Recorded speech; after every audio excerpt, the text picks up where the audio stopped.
रामाय रामभद्राय रामचंद्राय वेदसे रघुनाथाय नाथाय सीताय पतये नमः.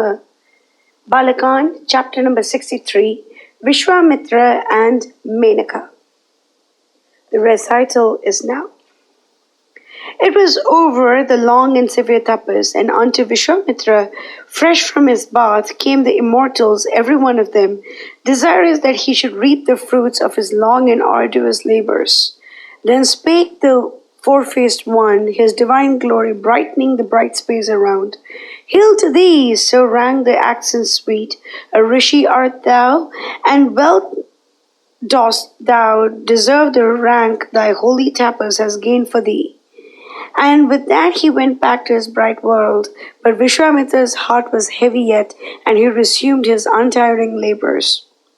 The long years passed over his patient head, and one fine day an Apsara, Menakha by name, came to the rolling waters of the Pushkara to lave her shapely limbs in its cool depths. Her he saw, the ascetic of stern vows, blazing in his energy. She was a dream of beauty, even as a lambent lightning playing through the dark clouds surcharged with rain. The bright god of love, that mischievous boy, was at hand, and from his magic bow shot forth his straightest shaft and mightiest, right at the heart of the sage of iron will.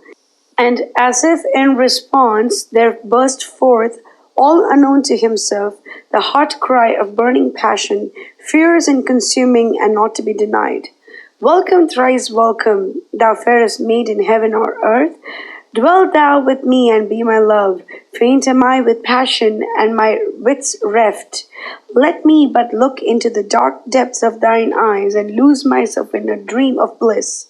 As my lord willeth, replied the bashful one, and dwelt with him in that peaceful retreat, a fatal check to his mighty tapasya.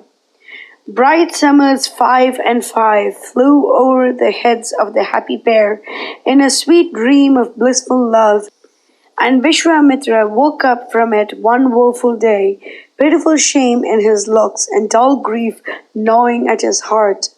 All at once a light broke upon his brain, and he cried out in anguish, "Fool that I was not to see that this was a snare set to entrap my unwary feet by those relentless foes of mine, the Devas. What?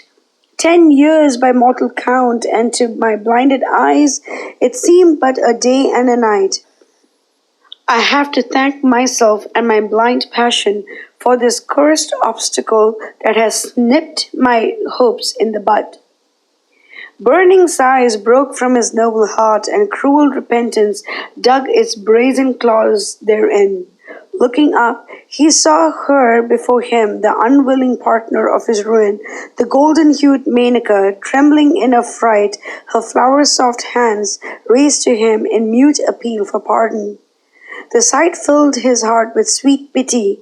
With gentle words and sad, he sent away the witching siren, all too glad to escape so lightly. Then he set his face to the north, and took his weary way to the great mountains, even where the bright Kaushiki gladdens the earth.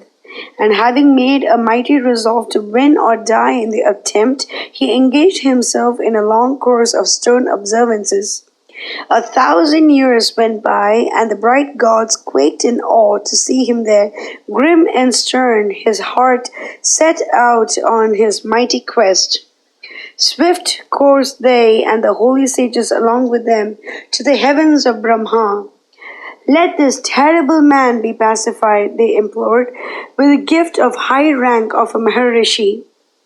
"Be it so," rejoined the great father, and he took himself to where that tapas incarnate sat.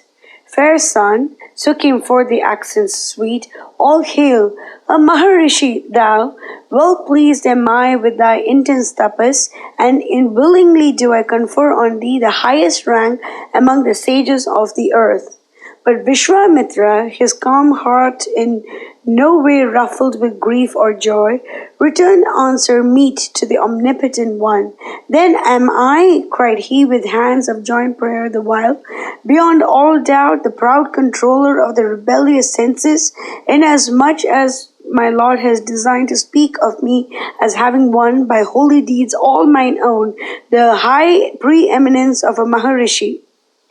Not yet, broke in Brahma, not yet thine, the undisputed sway over the fleeting senses.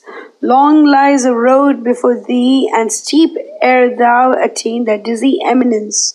Toil on, brave one. And forthwith he went back to his seat of bliss. Visvamitra saw them depart, the gods hard to please, and began anew with unflagging zeal his tapas sterner and fiercer. With arms raised above his head on high, stood he there without a prop, the viewless air his only food. The burning heat of summer played on his devoted head, while fierce fires, 4 in number, blazed around his wasted frame. The dark clouds, heavy charged, poured on his defenseless head their ceaseless stream of arrows straight. The chill months, day and night, found him there deep immersed in freezing waters, and so during those long years of weary toil. Mighty fear took relentless hold of Indra and his celestial host, as they viewed with awe and wonder the royal sage pursuing his end with a grim tenacity and a dauntless heart. Then summoned Indra unto his presence Rambha, the fairest of the daughters of heaven and the wiliest, and in council full unfolded unto her a plan, their ends to achieve and fall the determined efforts of the dread aspirer.